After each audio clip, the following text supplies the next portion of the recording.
Cap désormais sur les parquets africains avec la 6e édition de la Basket Africa League disputée du 27 mars au 31 mai 2026 après la conférence Kalahari conclue du côté de Pretoria en Afrique du Sud. Les regards se tournent désormais vers la conférence Sahara lancée le 24 avril dernier à Rabat et déjà certains commence à comprendre que venir en balle pour faire du tourisme coûte très cher au tableau d'affichage. Le FUS du Rabat a poursuivi son sans faute en s'imposant 97-72 face aux Flyers du Nigeria. On vous propose de suivre ces différents éléments si la réalisation est en harmonie avec nous. Murphy. Oh, ça ressort! Et le club africain qui l'emporte. Il n'y aura pas de dernier coup de sifflet. C'est un hold-up. Ils étaient menés de 6 points. Et puis le shoot énorme d'Abada. Puis derrière l'antisportive.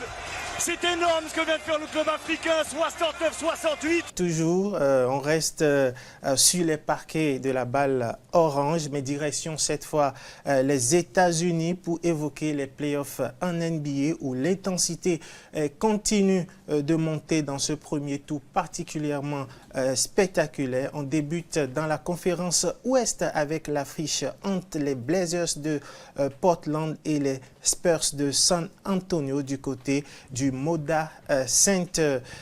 Et dans cette rencontre, les Spurs ont réalisé une très grosse opération en s'imposant largement à l'extérieur sur le score de 114-93. Une victoire portée par l'immense performance de Victor Wembanyama. Le Français a une nouvelle fois éclaboussé la rencontre de son talent avec 27 points, 11 rebonds, 3 passes décisives et surtout 7 contre présent dans tous les secteurs du jeu. La superstar du basket français a dominé aussi bien offensivement que défensivement et confirme donc son statut de franchise player du côté de San Antonio. Grâce à ce succès, les Spurs mènent désormais 3 victoires à 1 et se retrouvent à une seule victoire d'une qualification pour le deuxième tour des playoffs. Rappelons à nos chers téléspectateurs qu'en NBA, chaque série se dispute en 7 rencontres. La première équipe à atteindre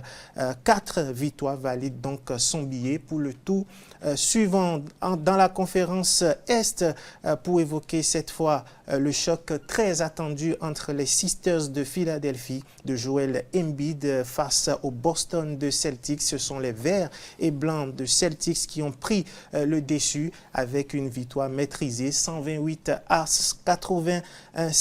Les hommes de Boston ont pu compter sur un grand Jason Tatum, auteur lui de 30 points, 7 rebonds et 11 passes décisives. Avec ce succès, Boston prend également une avance de 3 manches à 1 dans cette série et pourrait donc décrocher sa qualification dès le Game 5 prévu au TD Garden.